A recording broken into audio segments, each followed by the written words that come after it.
everybody, and welcome back to the Mr. Albert Lopez channel. My name is Albert Lopez, aka Albie. In this series, I call it Entrepreneur Dad. I am your Entrepreneur Dad. This is where we get together and we talk about entrepreneur families. If you're the older veteran entrepreneur in your family and you just want to inspire the younger generations, your kids, nephews, neighbors, whatever the case, and you want to inspire them to be entrepreneurs, or also if you're the young entrepreneur, you're the new entrepreneur and there's no entrepreneurship in your family and you want to see kind of how things go and you want to get together with a group of people that have been there or are going through the same thing that you are, that's who I'm making content for. And if that's something that you enjoy, welcome to the channel. Today we're going to be talking about consuming the right content. There's a lot of content out there. There's a lot of great content, and there's just something that there's other content that has nothing to do. That means that it's bad content. It's just content that maybe you shouldn't be consuming in the chapter that you are in your life. If you're a new entrepreneur and you're watching other than entertainment video, obviously you got to have some segment for entertainment. You got to watch some entertainment videos, watch entertaining movies, entertaining books. Don't close yourself to just business and just entrepreneurship. But when it comes to the stuff you're going to consume for education, for knowledge, that's where you got to be selective on one type of content you're consuming. What I mean by content too, it's not necessarily just the latest buzzword on content, which is like Instagram videos or social media videos, YouTube videos, whatever. It's just all the information in general that you're gathering. Books, magazines, yes, the internet, TV, what channels are you watching, what kind of programming you're watching there. All that is just stuff that's coming in and molding you, affecting you in a certain way. Whether it's good news, whether it's bad news, whether it's funny content, whether it's everybody, I wouldn't want to spill the way I function on. I will share with you how I function, but it's not a one-track thing. Everybody kind of functions in a different way. I'll give you an example. My wife, she loves watching, I call them sad movies, but they're not necessarily sad. They're just emotional. They're impactful in that sad things happen. And I didn't like watching those movies because they'd make me very sad. And I'd carry, even it was just not even based on a true story, straight fiction. And I would carry that story for days, and I know it would affect me. And when I picked up this knowledge about careful about what you consume and what you read, because it will sit in the back of your mind even when you've already forgot about it. This story or this information still sits in the back of your head and will affect your decisions and the way you carry yourself, even the way you sleep. And that's a whole nother video that I'm going to get into in the future. But the difference between me and her is that she can watch them. She'll learn from the movie. She'll get the meaning of the movie. She'll get what the storyteller was trying to tell in this movie, and she'll use it to her benefit to make decisions throughout her life and family and work and all the decisions that she does. Me, I'll just grab the sad part and that'll sit in the back of my head. The message, the story, the great stuff that happened, the happy ending, all that will get thrown in the trash, and the only thing that sits in my mind was that one sad part of the movie, and I'll sit there and be like, man, that was so sad. I can't believe that happened. Then she'll say, but what about like this character? She ended up doing this, he ended up doing that. It was great, isn't it? Yeah, but like in the middle where the kid and the pool, and then it's just like, my awareness has taught me that I, at the time, was avoiding sad movies. Once she educated me and she kind of brought a new light to how to watch these movies, look at the big picture. Step back and look at the big picture. See everything that we could learn from this, because you could apply it to to future events that we may come across or events that we're currently going through. Notice how the storyteller gave the example on how that character, the boy, was feeling about this, and the mom, and this, and the girl, and the neighbor. When she brought that knowledge, that point of view it made me switch my perspective. However, I will still avoid watching sad movies because they do affect me. Back to the original title, consuming the right content. I know that it's in my benefit because of the way I tick, because of the way I figured myself out. I took some time to figure myself out, and it wasn't a one-time deal. Throughout your life, you should be consistently figuring yourself out. Because every set of birthday candles you blow out, you get a little bit more mature. You need to figure your new self out. So consistently, gotta be kind of doing an audit on yourself on like, what am I into now? How do I function? How do I absorb content? How do I do this? This will help you continuously grow as a person and not live as if you're 13 when you're 14 now, and live as if you were 14 when you're 15 now, and so on and so forth. You got to always kind of live the current time and be aware of your current time and where you're at in the chapter, which is kind of what I was saying earlier. You got to know where you're at in your current chapter in your life, so you can know how you function and know what you could absorb. Consuming the right content, it's important to, if you want, let's say you're a young entrepreneur and you want to learn how all this functions. You want to get inspired. You want to have motivation, so you could kind of get the ball rolling and see and get momentum. Stuff that we kind of talk about here. You gotta find good mentors. You gotta find good source of information where you can go to, and there's gonna always be good information. I recommend following like 3. If we're talking about, like, let's say YouTube, or we're talking about like Instagram or whatever, or even the news channels or the TV channels. We'll get to the news part in just a little bit. Find solid, like when it comes to books, get your 12, 15 books that you enjoy. Don't find them all at once. Start with one book. If it really moves you, you'll start building qualifications. Like, okay, this book really moved me. It makes it to the shelf.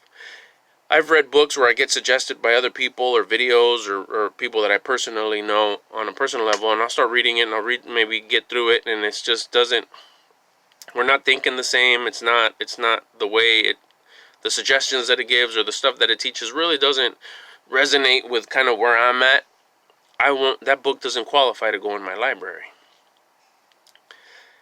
Because I want all the books that qualify in my library that I could go back and know I need a refresher on failing. I'll go grab Failing Forward. I need a refresher on habits. I'll go grab my habit book. Habits of Successful People. Like, oh man, I'm going through a growth. I need to start something new, and I don't seem to have the motivation to do it. I'll go grab the Seasons of Life, Jim Rohn. So I know where to go to get what I need. That's when it comes to the books, right? So you create your library based on these books that you know what's there. Sometimes you'll see, and again, that's just the way that I tick. If you want to keep every single book that you got, just because that's the way you tick and you like the way that makes you feel and you function correctly that way, of course, do that. I'm just sharing a little bits and pieces of what I do, and hopefully it kind of gives you momentum to start building your own style. This is just reference material on how some guy from Southern California, who is named Albert Lopez, does it, and hopefully this will help the entrepreneur family who hasn't maybe done this before, or no one ever introduced them to this kind of stuff. You can resonate with me. So that's what I do. I have a certain amount of books. I filter through them. They gotta really move me in order to qualify to take up some real estate in my bookshelf. Every now and again, like, someone will suggest 2-3 books, and I'll buy them and I'll put them on the shelf. But I haven't read them, so they haven't gone from one section to the other section because they're still going through that trial. I haven't got to them yet, right? Then it goes to speakers or people on the internet, such as like myself and other people that are much, much, much, much greater than me. If you watch them, if you come across their videos, you come across their channel, and you connect with them, especially if it's something new, such as if for example, if entrepreneurship is new for you, you watch someone's video and it really like, wow, like, yeah, that's what I feel, that's what I've been thinking. You watch them, then you watch their next video, and their next video, you start binge watching them. But then you see YouTube's suggestions or Instagram suggestions or whatever platform you're on, and it says, you'll probably like this one too. So now you go to the other video. You start watching that one, like, yeah, that's it. Yeah, that's it. You start watching that one. Then it starts suggesting a bunch of great content creators for you because they know that that's the subject matter that you're into. That's where you need to be careful. Watch a few, but use the same filter that I kind of explained with the books. You don't want to fill yourself with 30 or 40 people that you watch, because then it just becomes just a big mess. I don't suggest it, but if you have already done it, if you ever been to a buffet, if you ever been to a birthday party where they have an array of food, and you grab some chips, you grab some potatoes. I'm going, this is not my normal diet. This is just birthday party food, which I super duper enjoy going to kids' parties because the food is phenomenal. Tasting, maybe not so healthy, but tasting. Anyways, back to the example. You're going to have potato salad, you're going to have chips, you're going to have corn, you're going to have beans, you're going to have salsa, you're going to have a hamburger, you're going to have a hot dog, you're going to have this. Once you're done, same with the buffet. Let's say we're going to Chinese food buffet, right? You're going to have the dumplings, you're going to have the ribs, you're going to have the chow mein, you're going to have the rice, you're going to have this, that. At the end, you don't even know what you ate, and you're just hella full. Like salty all over here and hella full. And you still find somehow, some way to fit a cookie or a little bit of sherbet or ice cream or whatever they have in the dessert bar, or cake if it's the birthday party. But at the end, it's like, the food was so good, and it was more like me full was so good, because you don't even really know what you ate. Now, you have a delicious dinner, whether it's at home or at a restaurant or even at a hamburger place, a burger place. You have that one burger, maybe a side, fries or onion rings or whatever, and your drink. You walk out of there, and you can say that burger was so good, because that's all you had. The fries were good, or the fries weren't that good, or the fries were really good, but that's all you had. You niched in on that burger. Same with the content that you're absorbing with the videos. You watch one person, you like their style, you like what they say, enjoy them, grab their information. You may not like everything they say, and I know through my experience that's what I've happened. I like 90% of what he says, but I don't like his opinion on this, and that's fine. Not because, oh, he thinks about this, you're gonna X him out. No, because 90% of his other stuff is phenomenal, but that 1%, her thought process on this, I don't agree. And that's okay. Let's just continue listening to all the 90% stuff that she says that is extremely valuable to me, and she could show me a lot. Now you go, let's see who maybe that person that you like does a collaboration video with someone else, or another thing over here, a title catches your eye on the suggested videos. You watch them. Stick around with them for a little bit. Watch a few. Go to their channel. Watch a few of their videos. See what they're about. Maybe go to their Instagram. See what they're about. If you see that they have the same style and interests that you do, then you go down the rabbit hole a little bit more. Watch a little bit more of their content. Watch a little bit more of what they're about. And if it continues to, like, as you go, you're like, yeah, I like what you're saying. I like what you're talking about. I like this. You may consider adding them to the bookshelf, adding them to that they qualify to be one of your mentors. You're niching in to who you want to listen to. Now, this could be adjusted along the way. You'll have your favorite that, like, okay, I'm not letting go of this one because we're like 1,000 with this person right here, and I just love how we connect. I don't want to replace them because as we're both blowing out birthday candles and getting older, we seem to be on the same page, and I'm going through what he went through 10, 20 years ago. I want to be where he's at in 10, 20 years. You see kind of how that goes? So there's really no need to replace them or take them off the shelf or not have them qualify and try to find someone else, because you're right on. There is going to be some mentors there is going to be some mentors that you outgrow, because maybe you start thinking a little bit different and start going this way, or they start going into a different niche or a different avenue, and you're not really maybe connecting that well with them, with what they're talking about. Maybe they changed, not necessarily career, but just the way maybe what they're teaching. You like their old stuff. What does Jay-Z say? You want to hear my old stuff? Buy my old album. It's the same thing. You may like so-and-so content creator from early 2000s or from 2010s, but he changed it up later on. So, and that's fine. Give me a second. Let me go see what's going on with Valentina. All right, thanks for waiting. Where was I? We're talking about, oh, yes, you may outgrow some of the mentors that you got, especially if they're continuously growing themselves and creating new content. You may kind of start veering away because you go into different paths. You're still into maybe that niche that they talked about earlier, and they start going into something else. Maybe they'll come back later, so keep an eye on them. But during their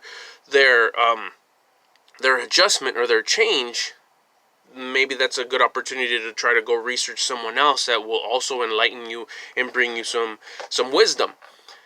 But every now and again, couple months, 3 months, go back and see what they're doing, and maybe they're back to where you connect, or you matured a little bit and adjusted, and you're back on the same frequency as they are. So you want to have, a good number for me is 3. Always researching new people, or you get suggested to new people, or you go to a conference where your favorite speaker's at, and you see someone else come on, because usually in these conferences and suggested videos and collabs, they'll match up with people that are vibrating in the same frequency, and you'll connect with them. Not always, but that's a good opportunity to kind of like, let me see what this other person has, or you'll see a video of what your favorite content creator, your favorite mentor is suggests books to read. Let's go see what he reads. Not only are you going to maybe consume the books that he's reading, but you're going to see who the author is. And you're going to see maybe who made a review about that book. And now you're starting to see who is in that circle, who are the peers. And it goes back to that old school, tell me who you hang out with, and I'll tell you who you are. And really, in this virtual world, especially in when it comes to like online stuff, it's really who you're hanging out with online, or who you're consuming online, is who you are, even internally and subconsciously. And this stuff is way readable when you're talking to people. You'll project that same energy. So you want to make sure you surround yourself, even using the power, the beautiful power of the internet. And I say the beautiful power because I come from a space that didn't. I had my first businesses when there wasn't internet. So really it was physically who you hung out with. And if there wasn't a conference or an association or any kind of meetings of local businesses or anything, it was difficult to hang out with a group of people. And when you were starting to hang out with a group of successful people, was even more difficult. I come from an age where a lot of folks didn't want to share their information. Again, that's another video. Now you got a lot of like generous successful people that are coming out here and putting out a lot of great information. They show you a lot of stuff, and I believe that also dictates the old saying of, tell me who you hang out with, I'll tell you who you are. Tell me who you watch, and I'll tell you who you are. If you're consuming stuff from great people that are doing great things and are successful in all 4 pillars of life, you're going to start behaving like them, carrying yourself like them, doing the things that they do, because you read the stuff they read, you consume the stuff that they read, you spit the way that they talk. It's the same thing. You hang out with these people, and that's the way you carry yourself. And that's why it's important to make sure that you got the 2 numbers I like is 3 and 7. Is 3 the 3 people that you're really into, that you're really watching, or 7 people that you continuously watch. Maybe 3, and then you have another 4 that you're kind of rotating and you're trying to search for more people. But have your solid 3 that you just really admire and you enjoy reading their books, reading their blogs, listening to their podcasts, watching their interviews, seeing what they're about. And then you'll have, on top of that, you're going to have your favorite videos of those people or your favorite books. Kind of like the books, you go back and reread because you know that that's where that subject is at. You're going to find videos that, or content. I say videos because, you know, we're on YouTube here. But if you're going to find content that video, I loved what it did to me. I love what it spoke to me because I go through that a lot because of the way I was domesticated all of my life. There's this habit or this thing that was instilled and programmed in me that I want to break because it doesn't resonate well in the direction that I'm going. And this video got me teary-eyed. This video got me emotional because it really broke that way of thinking into this new way of thinking, and it's liberating. Okay, that video qualifies to be like on your favorite list. Like save it into a watch list. Thumbs up it, or do whatever you got to do to file it, so where you can go back and watch that video whenever you need to. Kind of like the books we were saying, you need to go back. If you're not a reader and you're into videos, you should also have not only your top 3 mentors that you watch or content creators that you watch, but also specific videos that you can go back and watch when you need that dose of goodness. And it helps quite a bit because there's gonna be times where there is like, man, you start a new project. You're gonna start a lot of new projects in this entrepreneur game. It's not just gonna be a one-shot thing. You're gonna continuously be reinventing yourself and starting new businesses and starting new ventures and starting new this. And every time you start, you may go through that same feeling again. And if that one video helped you get over that little hump, that little hump, the little hill, that video is going to help you again when you're going through that next startup phase and you go through that same feeling, or you may have it in another pillar of your life, in relationships and family and health or whatever. It's like, man, I really wanted to start running, but I feel this way. It's like, oh, that one video, you go watch it. Has nothing to do with athletics, nothing to do with running, for example. But it helps you, like, oh yeah, it puts things into perspective, and it helps you get over that wall, helps you get over maybe that negative thinking that you're having. It's important. You got to have your go-to videos and your go-to people. Same with the author. I love the author, but I love that one book. That book, I go back, and then that one specific chapter that a post-it note sits in there because I know I want to go in there and read that. These are hacks. These are tools that come in handy when you're in this entrepreneur journey. Don't forget what you learned. That's why you go back. I got a couple things written here just to make sure I don't go past these points. And I guess the whole purpose of having these set mentors and these set videos or books or these set that your top 3 is, if you just kind of have them all spread out, you're going to get overwhelmed, and at the end it's just going to be, like I said, this big mess. You don't want to get overwhelmed because all this knowledge is great, but even like the buffet example, you can have rows and rows of delicious food. At the end, it's not going to taste like anything. You're just going to be full, and you're not even going to know where to start. So careful along the way. It's probably going to happen. It's happened to me where I hear some great information, and the very same thing that the speaker told me not to do, I ended up doing. Goes to learning things the easy way or the hard way. They're both great. Just one takes a little bit more time and it hurts a little more. But they both, sometimes even the hard way sets in a little better and you learn more because it hurt, So the very thing that they told me not to do, I do. Then I was like, oh yeah, they told me not to do that. And then I won't do it. And I go back to the original advice that I had heard, which was not to do the very thing I did.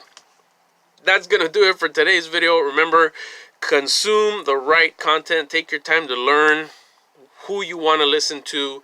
Get your top 3, your top 7. Always bring in new people. Always be evolving. Always be growing, and always be learning. Make sure you always keep your eyes open on new information that you can learn that resonates with what you're doing, and always have a constant, never-ending knowledge and improvement. I'll see you guys, because the video's over, in the next video. Have a good one. Talk to you later. Bye.